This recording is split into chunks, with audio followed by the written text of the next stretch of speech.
내가 과연 지금 취업을 해야 될까? 아니면 창업을 해야 될까? 그거는 여러분들이 알아서 하시고요. 오늘 제가 취업은 이런 것이다. 창업은 이런 것이다. 이런 것에 대해서만 설명을 해드릴 테니까 요거는 제 말이 맞을 수 있는 거고 틀릴 수도 있어요. 그러나 제가 여태까지 경험해 본 거, 뭐 조사해 본 거 이런 것에 근거하여 말씀을 드린 것이니까 자, 여러분들이 취업을 한다고 하면 나는 나중에 여기 취업해가지고 이 부동산에서 뼈를 묻어버릴 거야. 그런 사람이 있어요? 없죠? 나는 여기서 20년만 근무할 거야. 그런 사람 없습니다. 취업을 한다는 얘기는 향후에 내가 내 부동산을 차리마 라는 목표의식을 갖고 취업을 하겠죠. 자, 그러면 여러분들이 시간적인 것을 절약하기 위해서 어떤 전략이 필요하다 보면 내가 취업할 장소를 고를 때 내가 이 동네에 관심을 갖고 있다. 그럼 나중에 나는 이 동네에다가 창업을 하고 싶다. 또는 이 동네에다가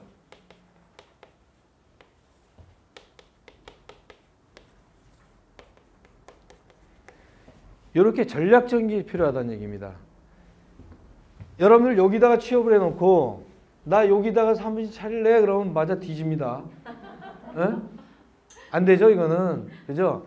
그러니까 여기다 하면 안 되고 여기다가 차리다 보면 여기서 움직이다 보면 요 정도의 질 이상은 알 수가 있겠죠.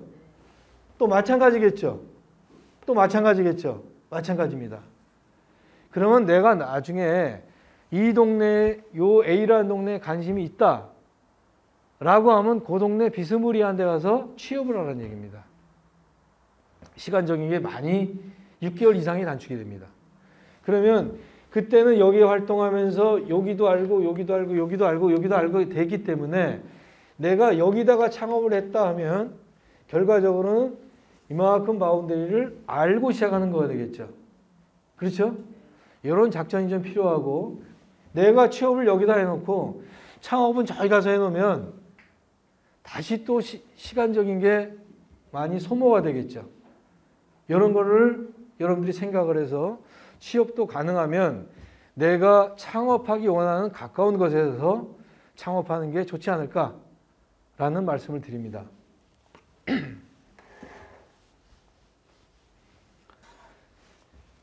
그러면 어디를 취직해야 될까? 어디를 취직하고 싶어요? 우선 가장 많이 취직하는 곳이 부동산 중개사무소죠. 자, 보겠습니다, 여러분.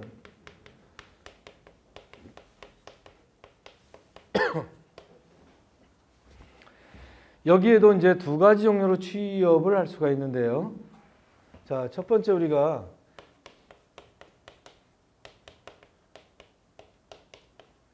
광고를 보다 보면은 자격증 개시할 수 있는 신입 공인중개사를 모집합니다. 뭐 이런 게 나옵니다.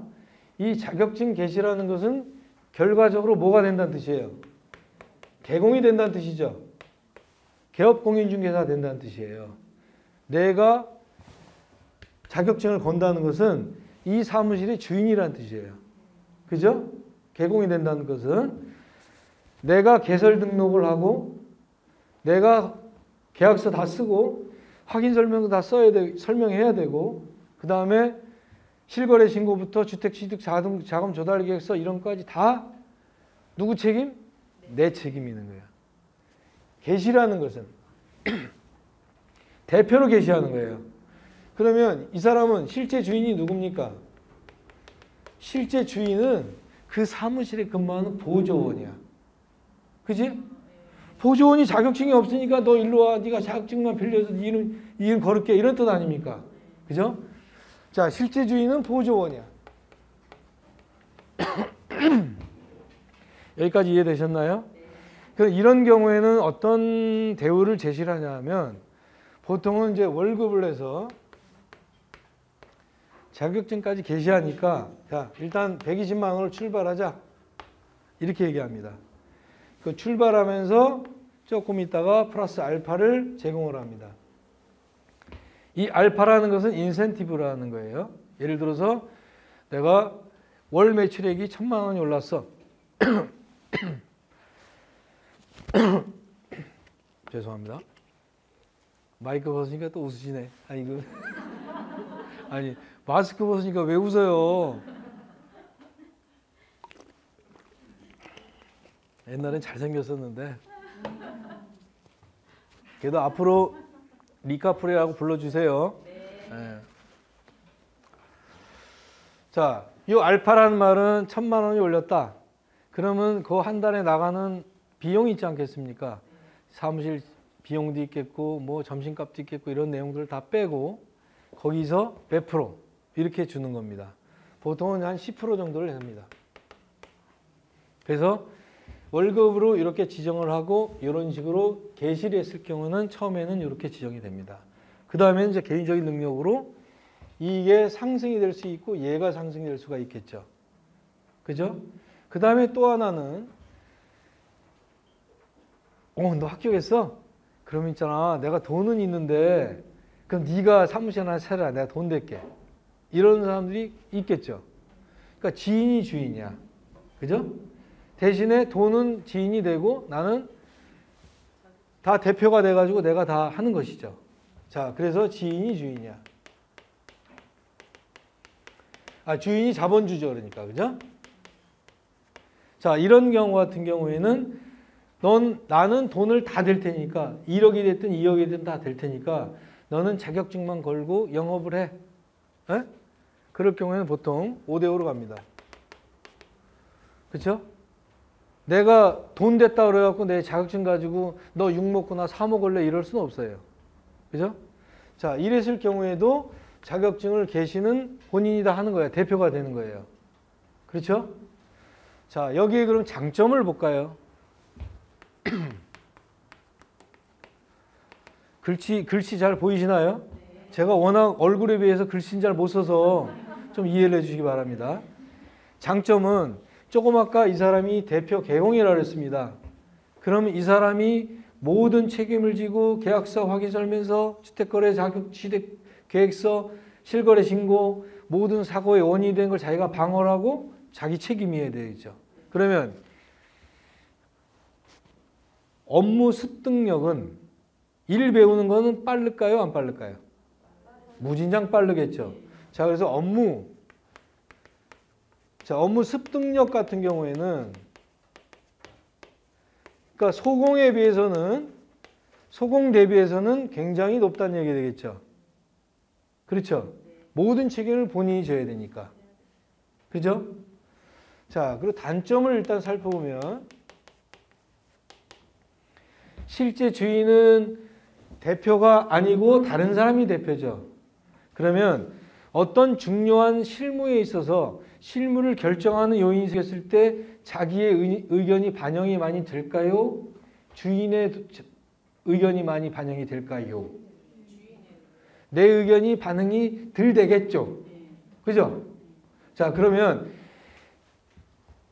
자기가 돈을 댄 게 아니기 때문에 어떤 실무에 있어서 중요한 결정을 해야 될 필요성이 있을 때 내 자신의 의견보다는 이 사람의 의견이 반영된다는 것. 잘못하다 보면 이건 안 돼요. 내가 이거 잘못하면 빵 가요. 이럴 수도 있기 때문에 티격태격할 수가 있겠죠. 그죠? 그런 불협화음이 생길 수 있다는 것 하나가 또 있고요. 내가 열심히 이걸 키웠어. 그래갖고 권리금 3천에 들어갔는데 이게 권리금 2억까지 올라갔네? 그러면 그 권리금에 대한 거, 영업권리에 대한 거 이런 것을 내가 주장할 수가 없는 거죠. 내 주인이 아니니까. 물론 네 마음대로 해. 앉아가지고 할 수는 있어. 그죠? 야, 3천만 원 가는 거 2억 올렸으면 적어도 이제 나쁜 놈아 한 5천만 원 줘야 될 거 아니냐? 어? 그럴 수는 있잖아요. 나 못 나가 그냥 누워버릴 수도 있겠죠. 그러나 원칙적으로 따져보면 이 사무실은 원래 그 사람 거였기 때문에 그죠? 영업 권리를 주장할 수 없다는 것이 맞는 말이죠. 다 벗고 그냥 누워버리면 돼요. 주기는 줘. 그런데 어찌됐든 간에 우리가 상식적으로 생각하면 이렇다는 얘기예요. 그죠? 자, 단점은 조금 아까 말씀드린 대로 어떤 실무의 중요한 결정사항 시 내 의견이 반영 비율이 낮아진다는 것, 영업적인 어떤 권리, 그 무형의 어떤 재산에 대해서 내가 주장할 수 없다는 것. 이런 것들이 좀 단점이 되겠습니다. 자, 그 다음에 이쪽에 가면 괜찮나요? 이쪽으로 가도? 네? 괜찮아요? 자, 그 다음에 우리가 소공이 있죠. 소속공인중개사. 이분들은 보통은 자격증 개시는 안 합니다. 소공으로 있다는 것은 누군가 개공이 있다는 뜻이겠죠. 그러니까 굳이 자격증을 걸어라 말아라 할 상황 아닙니다. 여기서 소공 같은 경우에는 월급제가 있는데 여러분들은 조금 듣기에 좀 거북한 얘기인지 모르지만 여러분도 나중에 개공이 되고 사람을 쓸 때쯤 되면 이해가 갑니다. 여러분들은 소모품입니다. 처음에. 소모품이에요. 왜 그러냐면 여러분들 내가 아이고 아름답게 생기셨네. 저희 사무실로 오세요. 오셨단 말이에요. 이분이 뭘 아시나요? 그럼 내 월급 150만 원 줄게 200만 원 줄게 이럴 사람은 아무도 없다는 얘기예요. 그죠? 이 사람의 앞으로의 성장 가능성 잠재력을 봐야 되겠죠. 자, 그래서 보통은 수습기간을 3개월 줍니다. 수습기간을.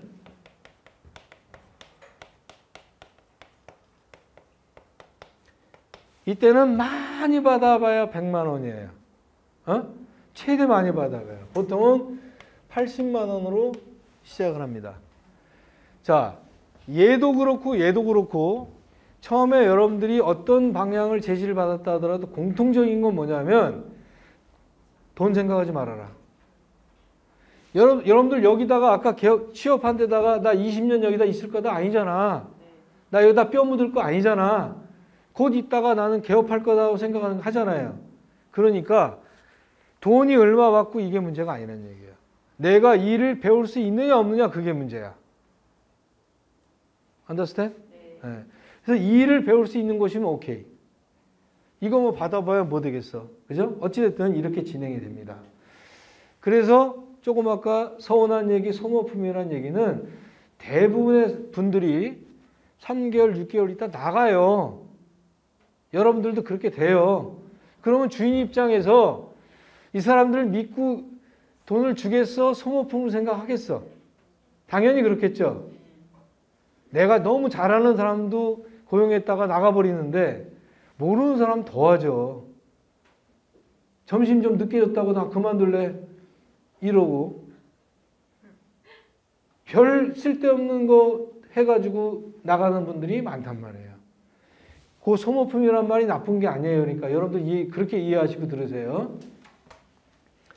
그래서 이것이 조금 진행이 되었고 한 6월 정도 되면 이때는 한 80만 원 정도의 플러스 이제 알파 인센티브가 주어지든가, 아니면 싸기 괜찮네, 100만 원을 올려줄게, 또 플러스 알파 해줄게, 이렇게 될 수 있는 거예요.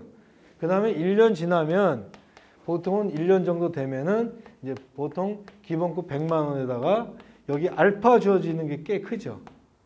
요거는 뭐 그냥 기본적으로 그냥 살아라 이런 의미고, 요 알파 부분에서 보통 한 20%만 제공한다 하더라도 굉장히 큰 금액이 될 수가 있습니다.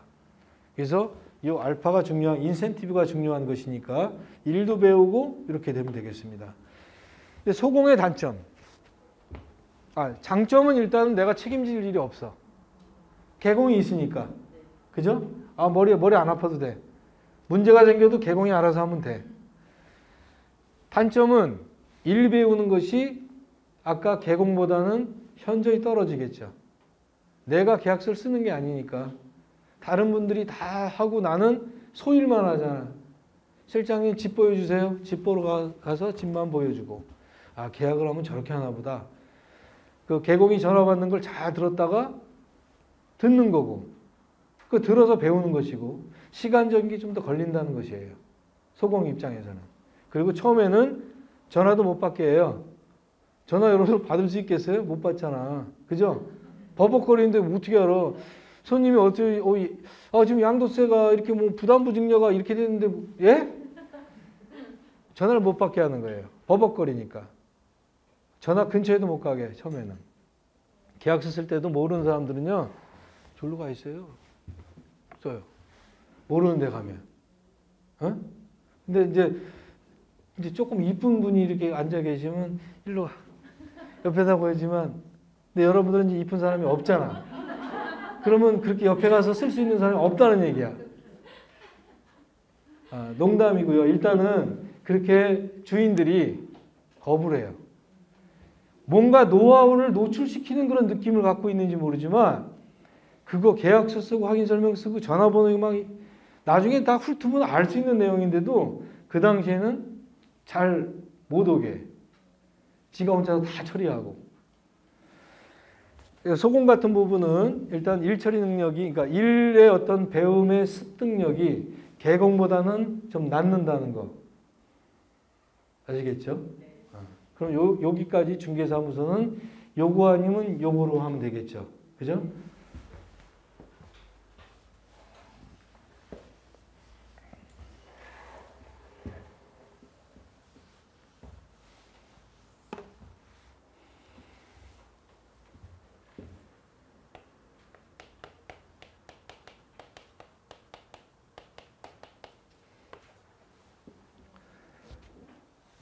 처음에 이제 진출하는 사람들이 분양사무소로 진출하는 사람도 꽤 있습니다.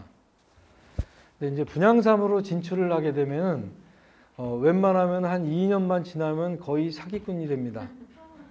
일을 잘못 배워서. 왜냐하면 남의 이득, 남의 어떤 이런 편리 뭐 이런 건 안 봐요. 내 분양만 하면 돼. 내 돈만 벌면 돼. 이런 분들만 무자격자부터 쭉 섞여 있는 부분들이 있기 때문에 분양사무소 한 2년 정도 근무하면 거의 사자가 되어갑니다. 말 못 당합니다. 얼굴은 뭐 좀 나보다 아닌 애들인데 말하는 거 보면은 깜빡 넘어가요. 말만 들어가지고. 자, 보통 우리가 상가 분양을 한다면, 상가 분양 사무소에 들어간다면, 여러분 MGM이라는 거 들어보셨는지 모르지만, MGM이라는 거하고 우리 빌라 분양할 때 R이 몇 개예요? 이런 말 혹시 들어보셨나요? R. 빌라, 신축 빌라를 분양할 때는 만약에 별이 20개 이렇게 있으면 이 빌라 하나 팔아주면 2천만 원 준다는 얘기예요. 이 별의 의미가 그거예요. 이게 바로 R이에요. 리베이트란 뜻이에요. 그죠? 자, 그래서 우리들한테 이렇게 신축 빌라 오는 거, 이렇게 날짜로 오는 거 보면 거기에 별이 이렇게 그려져 있습니다. 그럼 이 신축 빌라를 팔아주면 최소한 6개부터 시작합니다. 6개, 10개, 12개, 많으면 20개. 예? 나중에 실무교육 때 그것에 대한 맹점을 또 말씀을 드리겠지만 아무튼 이렇게 됩니다. MGM이란 말은 원래 다단계에서 나온 말이에요. Members get members. 멤버를 모집하면 할수록 쌓여간다는 다단계인데요. 이것도 마찬가지 수수료의 개념입니다. 보통 상가나 오피스텔이나 할 때 MGM이 얼마예요? 이렇게 얘기합니다. 그럼 MGM이 뭐야? 이렇게 하지 마시고 얘는 리베이트란 말과 똑같이 생각하시면 되겠어요. 에? 보통 우리가 상가를 분양할 때 우리가 분양 대행사가 있죠.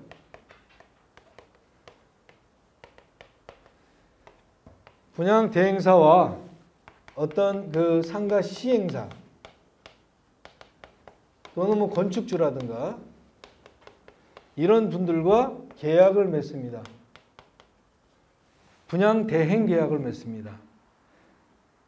내가 팔아줄게 그냥 계약하자 도장 찍는 게 아니라 보통은 이런 계약을 할 때 공탁금을 겁니다. 뭐 5천만 원에서 한 1억 정도를 공탁금을 사고 대비해서 겁니다. 그래서 이 대행사와 이 시행사가 계약이 되면 이 사람은 광고를 뿌리고 직원을 고용을 해서 분양을 하는 겁니다. 그럼 보통 MGM이 보통 8%를 갖다가 책정을 합니다. 보통은 더 많이 책정하는 데도 있겠지만 보통은 7에서 8% 정도를 책정을 합니다. 그래서 이 8%를 가지고 이 분양 대행사 뭐 대표가 한 2%를 가져갑니다. 이분이 왜 2%를 가져가? 지가 공탁도 하고 지가 광고도 내야 되고 직원들 식사도 다 내야 되고 모든 경비는 이 사람이 내야 됩니다. 그래서 대표가 보통 2%를 가져가고요.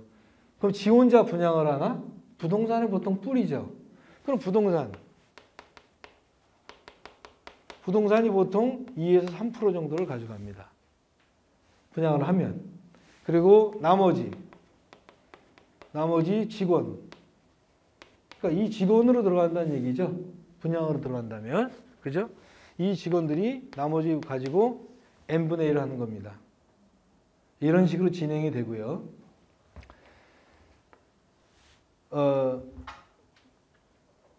보통 그러니까 상가 분양은 이런 식으로 8%에서 이 대행사 대표가 이 정도 가져가고 이 사람 만약에 얘 부동산이 없다 하면 직거래가 됐다 하면 이 내용들이 다 이 사람 앞으로 가는 거죠. 얘네들 앞으로. 그죠? 보통은 이제 한 팀이 4명 정도입니다. 한 팀이. 그러면 요거 빨리 분양하고 빨리 또 딴 데 가지 뭐. 그러려면 한 팀 갖고 모자르죠. 2팀, 3팀 고용할 수 있는 거죠. 빨리 후딱 하고 또 저쪽에 또 있으니까. 그죠? 그럴 경우에는 2팀, 3팀이 늘어날 수 있는 거예요. 보통 하나의 상가 하나 분양할 때는 6개월에서 1년을 봅니다. 최단기 6개월, 장기 1년.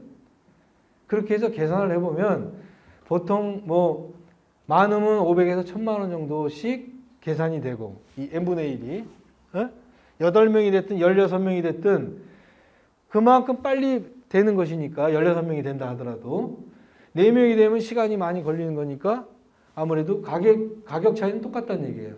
나중에 계산을 해보면 좀 된다 싶으면은 뭐 그냥 500에서 한 1000만 원, 안 된다 싶으면 월 한 200에서 250 정도, 이 정도 계산하시면 맞습니다. 이 분양사가. 그 다음에 자, 여기 이제 상가 분양까지 말씀을 드렸는데 이 상가 분양을 기점으로 해서 아파트 분양이 됐든 오피스텔 원룸 분양이 됐든 거의 비슷합니다.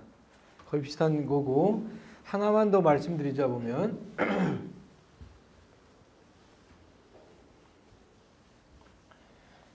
동네에 가다 보면 우리가 소규모 빌라, 다세대 이런 거 분양하시는 분들 계시죠. 그런 곳에도 이제 취직을 할 수가 있는데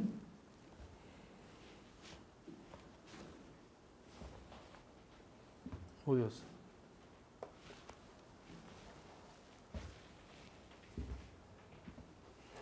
자, 아니야. 나 아까 저 거울 보고 깜짝 놀랐어. 거울이 깨져버렸어. 거울 이렇게 보니까 거울이 쨍하고 깨져버렸어요. 이따 가다가 살펴보세요. 깨져버리네. 진짜라니까 가서 보세요. 자, 우리가 빌라를 이렇게 동네가 신축 빌라 같은 거 있잖아요. 거기에 이제 취업할 수도 있는데, 근데 거기는 이제 조금 실장 체제죠. 근데 얘 같은 경우에는 그냥 모르는 사람이 나가서 그냥 이거 분양하는데 있을게요 라는 부분은 극히 드물고요. 이 이제 건축주하고 또는 이 시행을 한 사람 이분들하고 특별한 관계가 있는 사람을 보통 씁니다. 어디까지 관계 있는지 모르겠지만 아무튼 요런 조그만 데 빌라에 분양 가 있는 사람들은 뭐 좀 특수한 관계 있는 분들이 많이 계셔요. 이분들하고. 그러니까 모르는 사람이 나가서 취직할래요 라는 거는 극히 드물다는 거예요. 근데 혹시나 여러분들이 아는 사람이 지인이 한번 가서 있으라 이런 경우에 취직이 될 수 있을 거예요. 그럼 이분들은 어떠한 대우를 받고 여기에 근무를 하고 있을까? 궁금하시죠? 근데 이거 하얀 거 어디 갔어?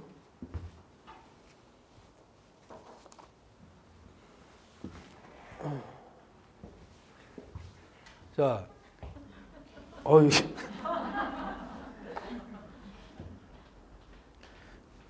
죄송합니다, 늙어서.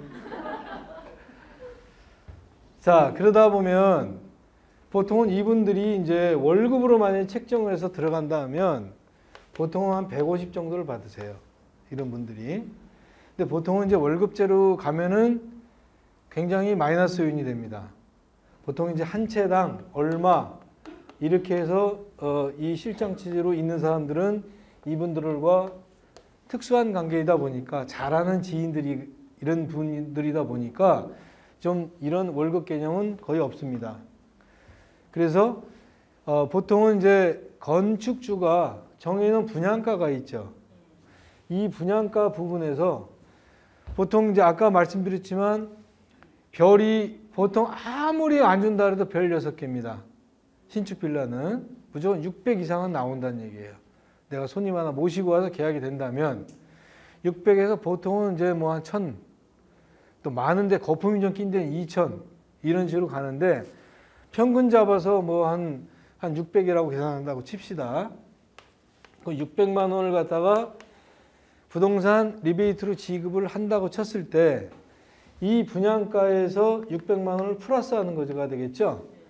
그럼 이 부동산에 손님을 데리고 왔는데 가격을 막 깎아달라고 한단 말이에요. 그러면 야 실장아, 내가 여기서 내가 한 200만 원 정도를 덜 먹을 테니까 나 400만 먹을게. 나 여기서 200 깎아줄 테니까 너도 토해놔. 이렇게 갈 수 있다는 얘기예요. 어? 그럼 얘가 한 채당 팔면 뭐 예를 들어서 뭐 한 300만 원이 남는다고 치면 얘도 토해놨으니까 얘도 조금 토해낼 거 아니에요. 그래 그러면 저도 한 100만 원 토해낼게요. 그럼 300 깎아주는 걸로 합시다. 손님하고. 3억의 분양이면 2억 9,700까지 해봅시다. 그러면 부동산에서 200 덜 먹고 나 100 덜 먹을게요. 이런 식으로 딜을 할 수도 있다는 얘기예요. 그죠? 그래서 보통은 이런 것도 빌라 같은 경우도 보통 6개월에서 1년까지는 최장 1년이 넘는 경우도 있어요. 안 되는 경우. 근데 보통은 6개월 정도면 웬만한 거는 뭐 6채, 8채, 뭐 12채 뭐 이런 거니까 금방 나가겠죠. 그죠? 안 나가는 데는 죽어도 안 나가지만 자, 이런 식으로 진행이 된다는 것을 여러분들도 아시면 되겠고요.